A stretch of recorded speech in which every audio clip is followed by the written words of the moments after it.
Muy buenos días. Primero que todo, agradecer a Dios que nos permite levantarnos. Estamos vivos, respirando. ¿Qué más? ¿Qué más pedir? Gracias a don Bienvenido Rodríguez y a su familia por la oportunidad que nos da de llegar a todos ustedes, nuestros radio oyentes. Damos inicio hoy, lunes urológico, de la receta médica Z101, con el tip urológico de la semana. ¿Es cierto que la toxina botulínica o Botox puede aumentar la longitud del pene? La realidad es que al momento no existe evidencia científica de que se pueda aumentar la longitud del pene.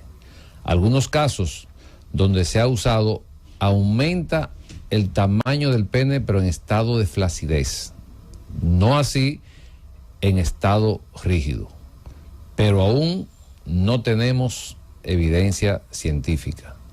Ante la duda, visite a su uróloga o a su urólogo. Es bueno mencionar que muchas personas dirán que es la toxina botulínica o el Botox, como se llama. Es un producto que lleva décadas utilizándose con fines estéticos. En el futuro probablemente esto nos podría ayudar para tratar la disfunción eréctil, la enfermedad de Peyronie y la eyaculación precoz, pero aún no tenemos la solidez científica para esto. Ahora, sí es importante decir que esta sustancia sí está aprobada en urología para usarse en lo que llamamos la vejiga hiperactiva. Es una vejiga descontrolada, vamos a usar este término para que ustedes pues puedan entender a qué me refiero. Esos pacientes, ya sean femeninas, generalmente son mujeres que tienen vejiga hiperactiva, esa vejiga que se contrae de manera involuntaria. En estos casos sí está aprobada la toxina botulínica o el Botox, la cual se inyecta en la vejiga y controla esta parte. Tiene una efectividad por encima de un 70 a un 80%. Así que esto para conocimiento de nuestros radioyentes. Tenemos hoy al doctor Iván Pérez, quien tuve el honor de conocerlo durante su residencia. Es un urólogo que promete muchísimas cosas buenas para todos sus pacientes venideros, recién graduado. Tuvimos un ciclo en el cual nosotros traímos residentes de cuarto año y se nos graduó antes de poder traerlo, pero bueno, lo estamos trayendo aquí y tenemos el honor de presentarlo. El doctor Iván Pérez tiene rotaciones internacionales y hoy nos va a estar aclarando muchísimas dudas sobre lo que tiene que ver con la infertilidad masculina. Sí, la urología es una rama que tiene que ver con la infertilidad, que muchas veces es un problema de pareja, y hoy lo vamos a estar enfocando en la parte masculina. Buenos días, Iván. Muy buenos días. Antes que nada, quiero agradecerles a todos por la invitación, y para mí es un gran honor poder compartir este espacio pues con dos grandes maestros de la urología, que es el doctor Pablo Mateo y el doctor Wellington Ledesma, quienes fueron mis maestros, y cómo no agradecer también a la Z que nos presta este espacio para llevar salud a toda la población mediante la comunicación y la información. Y podríamos nosotros comenzar con la primera pregunta obligada: infertilidad masculina, de una manera simple. ¿Qué nos dice eso a los que nos escuchan en sus casas? Muy bien, cuando hablamos de infertilidad nos referimos a esa incapacidad que tiene la pareja de lograr un embarazo durante el primer año de relación sin tener algún método anticonceptivo. Luego de que pasa un año teniendo la pareja relaciones sexuales regulares y no logra un embarazo, la pareja como tal, debe asistir a un urólogo para ver cuál es la probable causa que está causando esa infertilidad. Sabemos que la infertilidad afecta en igual medida a los hombres y a las mujeres. Un 15% de todas las parejas pues va a tener algún grado de infertilidad. De este 15%, un tercio corresponde a causas masculinas, otro tercio a causa femenina y un tercio es mixto. Es decir, que tanto el hombre como la mujer pues va a padecer algún grado de infertilidad. Muy bien. ¿Sabe qué es importante, Wellington, que tú mencionabas el término culpable? Yo pienso que, creo que tú dijiste algo parecido, pero para hacer énfasis en esa parte, el término culpable generalmente lo usamos cuando hay alguna condición, algún acto que se ha producido y bueno, esa persona es responsable de ese acto. Pero en el término de fertilidad o de infertilidad, un trastorno de infertilidad en la pareja, o sea, yo no usaría el término culpable porque, bueno, nadie quiere ser infértil. Es una condición donde nosotros como urólogos tenemos que investigar a ese hombre y el ginecólogo investigar a la mujer y entonces ver cuál es la causa. ¿Cuál es la causa? Bueno, la causa de la infertilidad es el hombre que la tiene. Entonces, esa es la causa que está produciendo la infertilidad, no el culpable, porque incluso el hecho de usar este término puede traer situaciones de confrontamiento en la pareja y el médico puede, estimular esa parte. Cuando uno, el culpable es usted, bueno, pero no estamos en un problema de justicia, estamos en una condición de salud donde debemos tener cuidado con los términos, con las palabras que usamos, sí, porque una palabra mal usada en una consulta puede traer peores consecuencias en la pareja.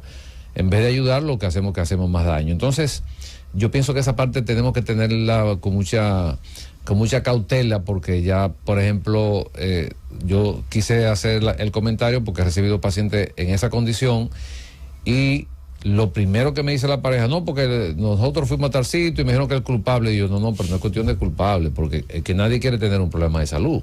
Vamos a ver cómo podemos ayudar a que esto sea posible. Y precisamente, como decía el maestro, la función de nosotros como urólogos es identificar cuál es esa causa que está afectando al masculino. Y para eso nosotros necesitamos realizar una historia clínica exhaustiva y un examen físico bien detallado para identificar una probable causa. En esta historia clínica nosotros vamos a recoger toda la información en cuanto a lo que es la historia sexual y reproductiva del paciente. Si el paciente tuvo una pareja anteriormente y tuvo hijos, nos orienta a ver si, o nos ayuda a descartar si hay un factor genético que influya en la reproducción. También debemos identificar si hay algún antecedente mórbido de infecciones durante la infancia. Y como popularmente también se decía, la papera, por ejemplo, o la infección por parotiditis, que popularmente se dice que baja los testículos y produce infertilidad. Sí, es cierto. Entonces, toda esa información del pasado es bueno recopilarla para hacer un buen diagnóstico. Así también como algunas enfermedades genéticas que se presentan en la infancia, por ejemplo, los testículos no descendidos, que el paciente posteriormente se somete a un procedimiento quirúrgico y se desciende. El grado de fertilidad de ese paciente quizás no es el mismo de un paciente que no tuvo este problema genético durante la infancia.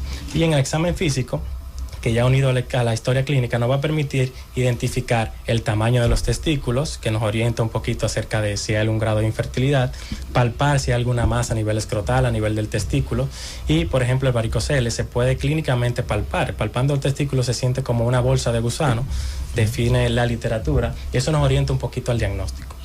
¿Qué hay de cierto? ¿Eso es mito o realidad que la alta temperatura en los testículos también puede producir, aunque uno no sabe cómo la gente no va a cuidar ese espacio, puede producir infertilidad? Sí, es muy cierto. Pasa que los testículos, donde se producen los espermatozoides, son muy susceptibles a los cambios de temperatura. Es por eso que ustedes ven que cuando hace mucho frío, el testículo tiende a recogerse, a acercarse un poco más del cuerpo, con la intención de proteger la producción de espermatozoides. Okay. Entonces, cuando tenemos un varicocele, por ejemplo, esa temperatura se ve afectada y la calidad de los espermatozoides pues no son la misma y afecta obviamente la reproducción. Es importante hacer un aclarando con relación a lo que mencionó el doctor Pérez de la parotiditis o de la papera. Es una condición producida por el paramyxovirus, es un virus que se puede trasladar al testículo.